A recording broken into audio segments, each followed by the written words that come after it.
Welcome to Here Where You Belong, your go-to podcast for exploring belonging with your host and belonging expert, Dia Irby. We are thrilled to have you join us. Together, we'll dive into the depths of what it means for each of us to find our own place in the world, whether it's within our communities, our relationships, or within ourselves. Today's episode is meant to inspire, uplift, and remind you that no matter where you are or where you're headed, you have a place where you truly belong. So grab a cozy spot and settle in. Welcome to Here Where You Belong. Hello, awesome belongers. Welcome home to Here Where You Belong podcast. Today's guest is a courageous guide who helps widows rediscover belonging, purpose, and hope after loss. I'm Dia, your host. Get ready to be inspired and blessed. Help me welcome our guest today, Michelle Bader Ebersole. Hi, Right? Yeah, you got it right. Yes. Yay. Good job. First try. Yes, Ebersole. So glad you're here. Thank you. Thanks for having me. I'm really excited to be here today. Yeah. Oh, well, I have a bit more to tell you about our guest today. Michelle is an author, a speaker, and the heart behind the nonprofit Widow Goals. After losing her husband of 17 years, Michelle journeyed through unimaginable sorrow, yet discovered a powerful calling along the way. Out of her pain, she built a movement, one that helps widows not only navigate loss, but step into healing, identity, and confidence again. Michelle leads retreats, cultivates a thriving online community, and empowers widows through her transformational Widow Goals series. Her book, companion workbook, and 11-week leader's guide, all designed to take women from surviving to truly thriving. As the host of the Widowed Too Soon podcast, she opens space for honest conversations about grief, faith, resilience, and rebuilding life with purpose. Her work restores connection where loneliness once lived, offering widows worldwide a place to feel seen, supported, and like they belong again. Michelle's passion, strength, and faith remind us all that even after profound loss, God still writes stories of beauty, redemption, and a future filled with meaning. Wow, Michelle, any corrections, additions, or subtractions? No, I think that about covered it. Okay. Well, Yes. amazing to have you here. Thank As you know, this is a podcast about belonging. Yeah. I'm going to turn the mic over to you to tell our listeners your take on belonging in whatever way. Go for it. Well, first of all, I think this is a great idea for a podcast because belonging is such a part of who we are. Do we feel like we belong? I know I don't like the feeling of not belonging and feeling alone and all of that. I would say growing up, I pretty much felt like I belonged. I had a lot of friends. Everything was great as far as that. And I got married at age 24 to Luke. We went to high school together. And we hadn't dated until after I came back from college. We started dating, we got married, and right away, we found out he had cancer. And so I'm going to give you the short version because it's a very long version, but he had a lump in his ankle. He was 25 and he had it checked the first time. They're like, oh, you're young, it's tendonitis, don't worry about it. And then he came back again. And then they're like, okay, let's do a biopsy. And I had no idea. So we got married. 2 months later, we got pregnant. And this was about 4 months after we were married that they did the biopsy and found out it was a very rare bone cancer, mesenchymal chondrosarcoma. And normally in kids. So they didn't know what to do. So they just started treating it with all this chemo and intense chemo. He would spend 5 nights in the hospital. I stayed every night with him by his side and nothing worked. The chemo did not work. So he had his leg amputated in order to be rid of the cancer, which was a complete life change from this like all-star athlete guy who, was never sick growing up. And then all of a sudden he had all this. So He had his leg amputated, and so we got married in 2003, and then 2004 he had his leg amputated. But we considered that his cancer-free day because thankfully there was no more cancer anywhere else. And Was it that's, from the knee down?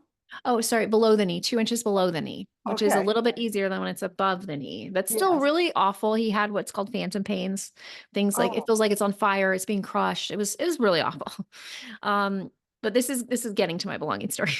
So for 13 and a half years, there was no cancer. There were lots of other things. We went on to have two more kids. We had three total. Like it was crazy time, like a 3.5-year-old, an 18-month-old, and a newborn. Like that's how close they were. And, him recovering and all the things. It was a crazy time in my life. So I always kind of felt a little off from my friends at that point because none of them had spouses that had cancer or were sick or all the things. Luke was on disability our whole marriage because he tried going back to work as a mail carrier and it was just too much. So there were some parts, but it wasn't too bad. Like it wasn't like awful. It's just my life is different. That's how it is. And fast forward 13 years later, the cancer came back in his lungs. And so it was really hard. I believe the kids were like on 9, 11, 13, something like that. And we did chemo again, even though we didn't want to, but we couldn't figure anything else out and it did not work. And so the last like 9-ish months he was in hospice and we just really enjoyed life. Like we went to Disneyland. The Dream Foundation grants last wishes for terminal adults, which mostly they're for kids. It was the only one a friend found it for me that we were able to go to Disneyland together. He's a huge University of Oregon Duck fan. We went down on the field. We got to go to all like their locker room, do all this cool stuff. I mean, there were so many things that were so amazing. But May 23rd, 2020, he took his last breath and we were able to be by his side. God gave me supernatural strength. Like I was talking to him, I was saying, you're going to hear, well done, my good and faithful servant. You're going to meet my grandparents. And God just like gave me this peace. I was able to walk my kids through it. And like, I wasn't crying. I was like, talk to him. He can hear you. And actually, we played the song I Can Only Imagine, which is about heaven. And that's when oh, he took his last breath. And so I oh my still, to this goodness. day, it's been Ah, about 5.5 years. I cannot listen to that song. Still, I change it every time it comes on because it's the moment he died. So it's really, really hard for me. So I'm trying to get to the long part, but there's a lot of backstory here. So when he passed away, I have never felt so alone in my whole life. oh Yes, wow. I had great family, great friends, great church, but I didn't know. I knew a couple widows, but not very closely. And so I was like, nobody gets it, especially like widows that have kids at home. So relatively young, I was a 41-year-old widow. And I was like, I don't belong anymore in this world. I don't belong at church. And sadly, I heard the statistic yesterday, 80% of widows leave church because you feel so alone. This is actually my big push right now in life is to educate churches that we need to have ministries for widows because the Bible mentions widows 103 times, yet so few churches have anything. So a lot of widows leave church because it is so awful. There are things for families and couples and singles if you're in your 20s, but there's Right. nothing, so it was such a hard place at church. So I'm working right now currently to change that in churches. And I felt like nobody gets this. Even I remember the first like girls' night I went to with my friends that we did every month, and they all had their husbands, and like it's just I'm like I don't belong anymore. They're great. I'm still great friends with them, but at that time, I was like, this is not my world. And so I began to search for how can I find people, and I found it on Facebook. And I did not know there was a huge community of widows on Facebook. And so the first thing I joined was called Young and Widowed with Children. And I ended up meeting a widower and we became really good friends. And we used to talk about like all of these people in this group, they're going to the wrong things. They need Jesus. So let's start a podcast. And so that was one of the first things we did. Along with it, this around the same time, I started a TikTok channel. And at that time, I was like, isn't TikTok just people dancing? But actually, no, there's so much content. I have like over 22,000 people that follow me. Most are widows. So I found this huge community of widows there. And I just started sharing what had helped me. About 6 months after Luke died, I was starting to feel better. And so I just was like, here are some things that help me. Maybe they can help you. And I was still what I call a baby widow, anything under a year. I didn't know all the stuff I know now. I also started a book, which I did not finish until way later. So the first thing I did was go to that community, find people, and then we started a podcast. And from the podcast, we started building community. We had a Facebook page for our group. And we started to meet people and help them to feel like they belong. So that was one of the first things I did in what I call, widow ministry. And so we started with a small community who were like, oh, this is so great. And we would just talk about anything and everything that you go through. So he was, widower with young children. I'm a widow with teenagers. And so we got like all different kinds of perspectives, holidays, the first, like kids going to school, like everything. We literally, the first 3 years are him and I mostly. And he left. And now I do mostly interviews of other widows. So anyways, I started building this community. And then the other thing was, like I said, I couldn't find any support, any help for widows in my area. And so I started my nonprofit called Widow Goals, widows helping widows not only survive, but thrive. And the first thing my daughter and I did, she was probably 15 at the time, is we drove around our area and gave baskets on Mother's Day to widows. And because that's really a hard day, because normally it's actually your husband who does it when the kids are little. So it's a really hard day. So that was the first thing we did. And then we started doing events, and we've been going about 4 years now. And we meet the third Monday of every month. We just go to a different person's house. And here's what is the beautiful thing about this. I just saw this in action. So when we hear of a new widow, we write them a card. All of us sign it. In fact, we did it the other night when I had 20 people over. We all sign it and with our information and give the card. So this happened in July. One of my friends, she lost her son. And so we wrote a card to her daughter-in-law. And the daughter-in-law, I put my phone number, and she texted me and said that meant the world to me, because we were all like, we understand the pain of losing a spouse. And then she came to our next meeting, and now she's part of our group. And some of us went and supported her at her husband's celebration of life. And it's like, we get it. When you walk in this room of widows, it's like, it is like, I don't know how to explain it. Like, when you meet Christian women, there's usually like this connection. For me, especially Christian widowed women, it is so deep. It's like, wow, you get this, even though our stories are different, we get that pain. So in addition to doing my own groups, there were other widows who said, how do I do this? I don't know how to start a group. I can't find any, no churches, nothing. So I started taking applications and started training people. And now I have groups in about 30 cities, US and Canada, and even South Africa. So it's been very exciting. That was from a podcast listener. She wanted to start one. And so I started creating so many different places where people could feel like they belong. And then our podcast community has grown to over 13,000 now. And there's people constantly. What's great, it's not just me anymore. There's people helping each other. I love watching it. So when people post this and other people are helping them, how do I get through this? This is what I'm feeling, holidays, da, da, da. And there's this community of people who get it. And so I feel like the biggest places I built the community is my podcast, because I have had so many people reach out and say, I felt alone until I found your podcast. And then I knew it wasn't just me. And I was like, that's what we're here for. Like, that's it, because they thought they were alone until, they found me. And as far as I know, I'm the only Christian widowed podcast. There's lots of widow podcasts, but as far as Christian. And so it gives them a different perspective, and an eternal perspective. This world is not our home, Right, right. And We're so changing our dress soon, whenever. Exactly. And then the other thing that I started doing is doing retreats, because people want to get together in person. And so one retreat, we had 10 people, one we had 20. And this year we're going to Dallas, and we have 70 registered so far from all over the country. Right.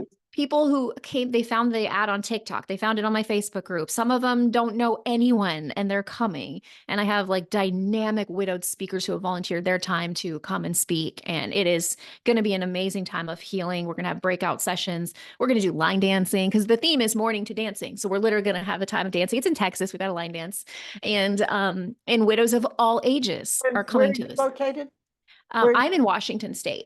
And this is in Dallas, Texas. Yes. We found a camp that we're going to use. And if it goes well, we'll do it every January. And so people feel like, I've had so many great responses from the last 2 retreats of like, I felt completely alone. And then I found my people, and they stay in touch, with us. And so right now I'm in the process of building a community.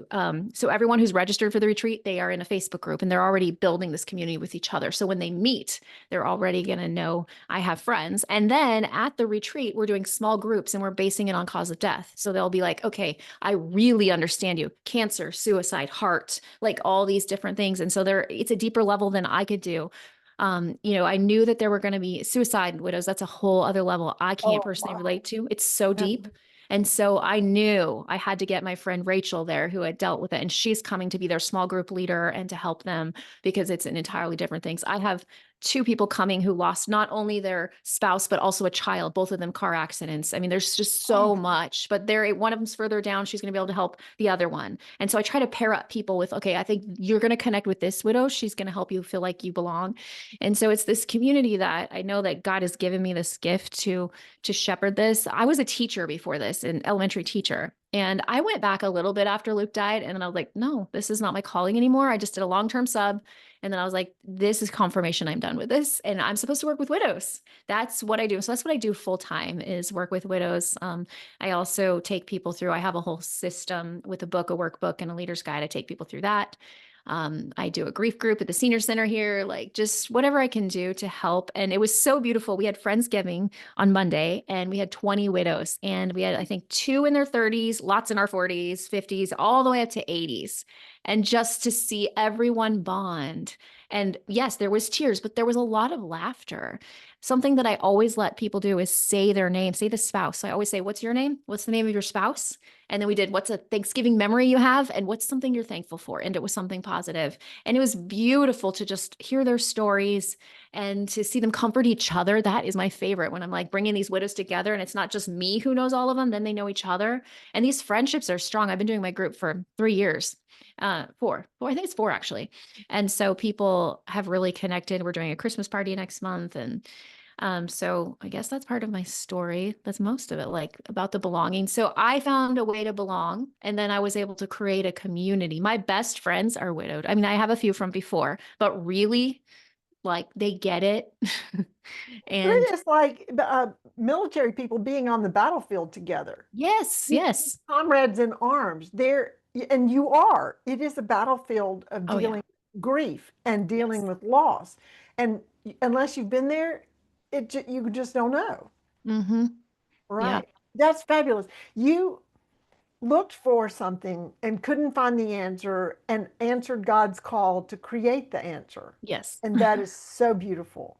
Thank you. That is so beautiful. Yeah, God just, I mean, he's economical. He'll make a lot of things positive out of times. That's yes, and definitely. all the lives that you're changing, because you had the pain. Now you can comfort others, as Scripture says, with the comfort with which you've been comforted. Yes. That's beautiful. Thank you. It's a beautiful story. And how also, I'm sure there's a subcategory of widows with children, and how to deal with children. Yes. It's different. It's not, one is harder than the other, because the older widows are very lonely. No one lives at their house anymore. Younger widows were like stressed out because we got kids to still deal with. Both hard in their own way. So, for example, how we're going to create community within that is, at the retreat, we have breakout sessions. So if you're widowed with children, here's one for you. If you're widowed without children living in the home, and just we're helping them to find their place. And we're going to have sections. If you're 0 to 1 years, you go to this one. If you're 2 to, so we're going to create community within the community, because yes, there are, certain things. I can relate better with someone who had children at home when their spouse died, because that's what I had. Mine were 12, 14, and 15 at the time. And so I can relate to that, of having basically teenagers at the time. I can't relate to having toddlers at the time, but there are people that do. And so they kind of find each other too through the community, and find a way to bond, because there's something about just like, okay, you get it, even though you have a different story, you get it. And I love that. And then there's like this amazing bond between Christian widows, because we have the same faith. And it's not, I have friends that are not Christian widows, and it's heartbreaking to me. They're going to all the wrong things, trying to seek mediums, trying to, fill the void with other men. Like, there's just so many things I see that I'm like, oh, God has so much more for you. Right. And he is the ultimate source of comfort. Yes. And that's where this is all fascinating, fabulous. I love talking with you, hearing your story. It's amazing, and the impact you are having on the world. But we're going to take a break and be right back with Michelle Bader Ebersole. Be right back.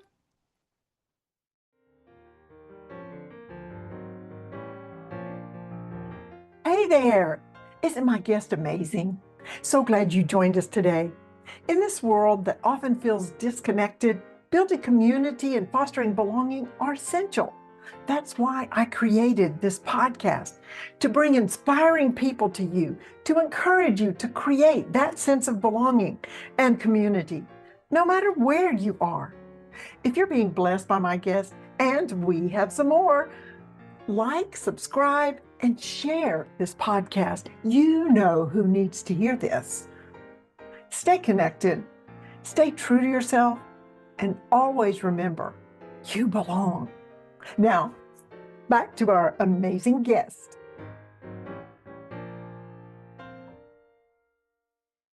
And we are back with the amazing Michelle Bader Ebersole with her fabulous story of pain but hope that she brings. If you've heard any of my episodes, you know I have my 3 favorite questions to ask on the second half, and Michelle gets to answer them as well. The first one is, what do you consider is your greatest accomplishment? Yes, I have two that are very close. I would say part one would be my children, just, having them, raising them, and just everything about them. I'm very proud of them. But the close second is walking Luke through his death and being the best wife that I could. There was actually a moment. So about 2 months after Luke died, I went to a grief retreat.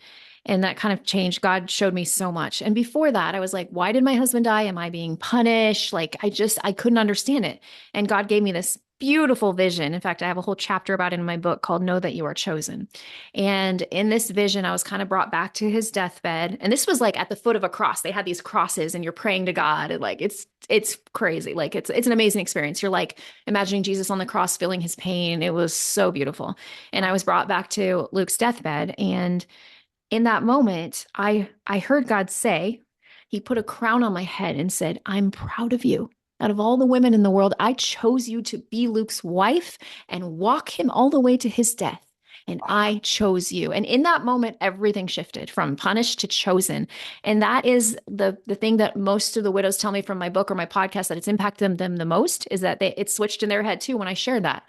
Oh, I was chosen. And even people who aren't widowed, I'm like, if you loved someone that you've lost, you were chosen to be in their life. And that's a beautiful thing. And so I really am proud of the fact that it was a lot of hard years. He was sick, mostly 16 and a half out of 17 years with a lot of things. I mean, a lot of things I didn't even mention that he went through. And and we didn't always get along. There were a lot of really hard things, but I was always like, no, and, in sickness and in health and until death do us part, and I'm never leaving. And so I'm very proud of that fact that I made it all the way to the end of his life, and that God chose me to be his wife. And that, my book launch, I actually gave away little crowns. And, this is a reminder that you were chosen, like you were chosen for this, whoever you love, even if you're not widowed, to be in their life, because really God chose us to be in each other's lives. And so, yeah, that would probably be one I'm the most proud of. That is brought tears to my eyes. I'm trying not to cry too much. What a beautiful, beautiful vision that God gave you. Yes. And I can see how that would just switch. Yep. And the idea that I can only imagine was playing when he was taking, you have walked him all the way through, and just the whole beauty of that. And even if our spouse isn't sick, we should really commit to helping them walk to their new residence, Yep. wherever it is. We need to just ponder that for a while. And I can see how that would be the most impactful. So let's talk a second about your writing your book. Yeah. Different people have different processes, and you said you started it at one point and then you finished it at a different point. So talk about what helped you get it finished, or anything about the process. Yeah, it How was long, actually if you start the beginning of an idea to it's in somebody's hands, what was that length of time? for years, but I didn't write most of the time. So it was completely God's timing. Like I said, I was a baby widow. I didn't know what I was talking about. So I entered a contest through Proverbs 31 Women, and it was about writing a book proposal. It was called Book Proposal Boot Camp. And out of like 800 applicants, they chose around 100. And I was one of them with this idea to write a book for widows. But I was like 5 months into being widowed. So I wrote 3 chapters, and then I didn't win. So I didn't write the book, and I just kind of let it sit there. And I'm so glad I did, because I wouldn't have been able to write most of it, So then this year in 25, around January, I was like, I want to finish this book. The 5-year anniversary of Luke's death is coming up. I'm going to finish it by then. So I did. So I launched it on May 23rd, 2025, which is the 5-year anniversary. So I basically wrote it January through April of this year in 25. Yes. And I can look back and thank God that I didn't get published then, because I didn't know what I was talking about. And so basically what it is it's called Widow Goals, Steps to Finding Peace When You Lose Your Spouse. And they're goals that you can take any out of this, your social spaces, how to gently inform your friends and family what to say and not to say, which even has like a download they can send to people so their friends and family will know what's helpful and what's not helpful. There's, how to date again, if that's something you're interested in, because now I'm married, so I can go through that. I can, have my story and what worked. And I also wanted to do it differently. People send me their books all the time since I have a podcast, and they're normally like 90% about them and 10% tools to help. I switched it. So it's 10% my story woven in and 90% to help people. And, it's done really well. And people all over have told me how much it helped them. And so I then created a workbook. So there's questions and places to do prayers and action steps and all of this. And then I created a leader's guide. So now it's a complete system that I'm trying to get into churches to be a support. So that's a little bit about the writing process and why I took a lot of time off, but I'm so glad I did, because I had not learned those lessons. Well, you didn't know what you didn't know. No, no, but the idea came to me at the beginning of my journey. Yes. Wonderful. And I agree. There's so many things, because I'm developing a program to take into churches about belonging, just generally. But oh, that's great. Yes, Yes. because we need to do that. My husband and I pastored churches for over 45 years. And anyway, there's a need. And yes, I there will is. totally keep your resource in mind as Thank I'm you. reaching out to churches. That is it's a niche, but it's an important one. Yes. We have a group that they offer at our church that we're attending now that's single adult, like you're single again, single adult, something I can't remember. It's called SALT. I'm not single, so I'm not really totally in on it. But yes, keep up the good work. You're doing it. Thank you. Are just hearing the call, and God is empowering you. Second question.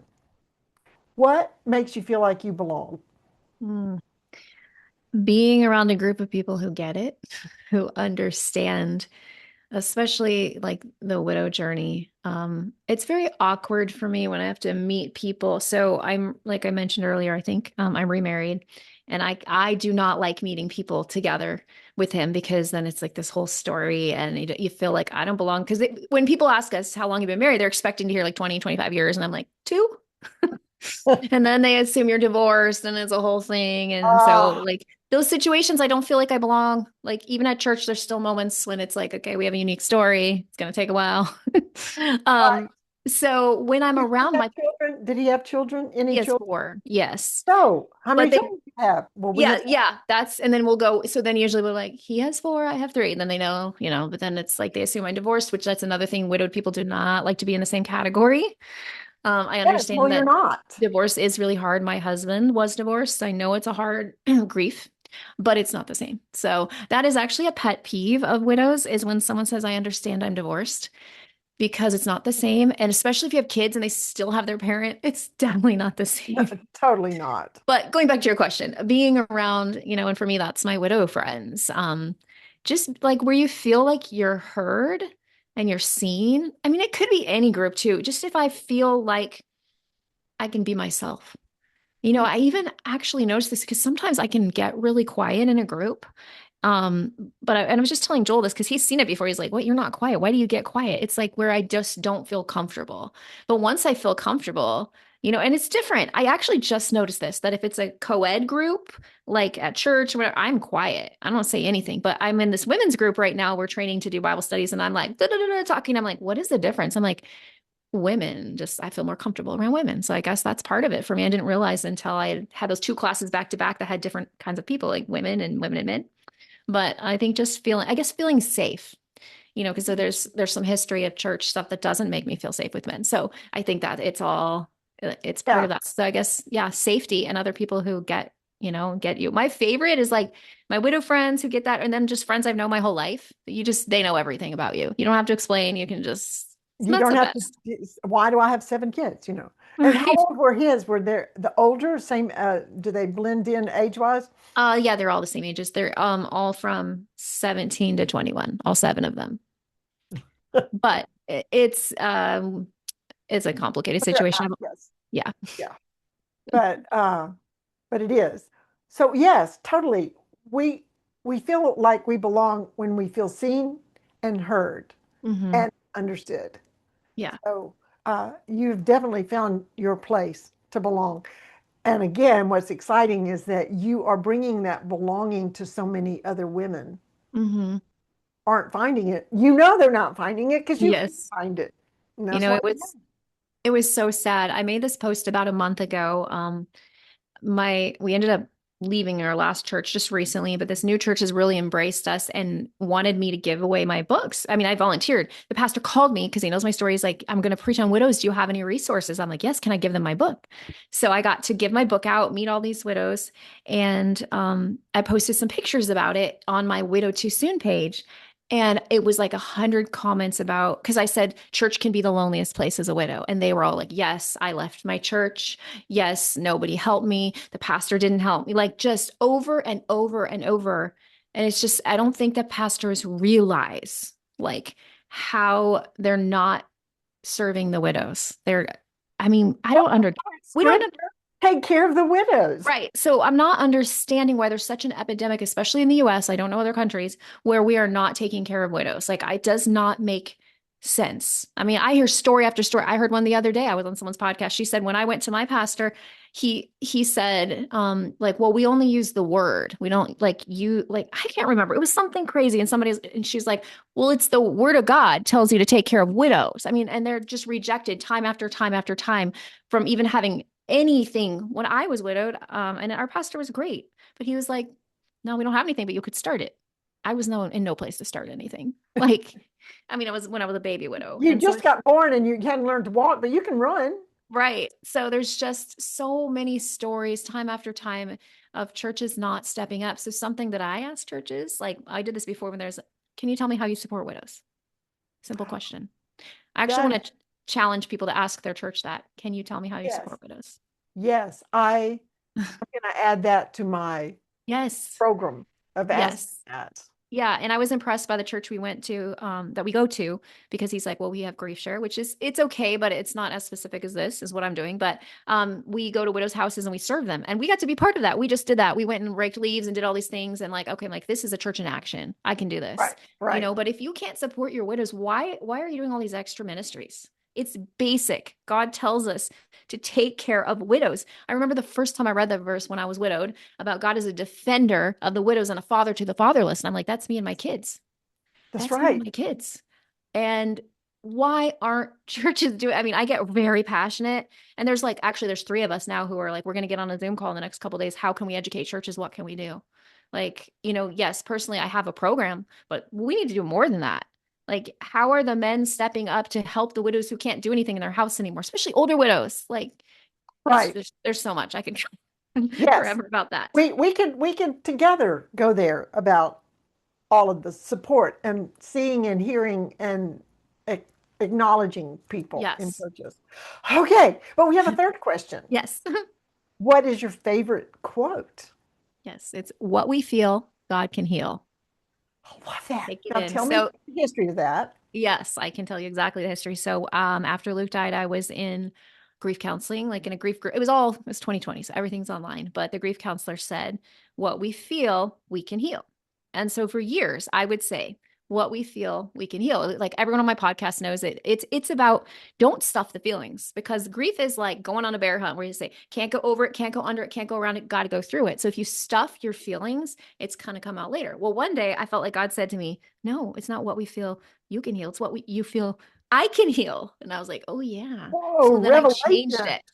And I changed it to what we feel God can heal. So it was made up of what someone told me, but then changing it to what I believe God told me. So that's one of the biggest quotes from my book and my podcast and everything is what we feel God can heal. That God is like a partner in the healing with us. Like we have free will. So if we're not wanting to get healed, we're not going to. But if we're like, okay, God, I am going to go through this. I'm going to cry in the grocery store if I need to. That's a big one. When you go shopping and your spouse isn't there anymore and you see what you used to buy, I mean, this is a common story.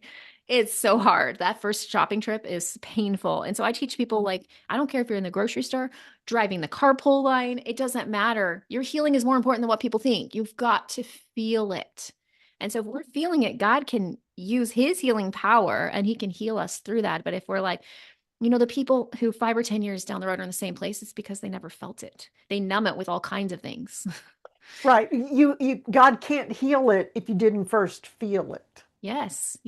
And so that's something really important is to feel it. That's where that quote came from.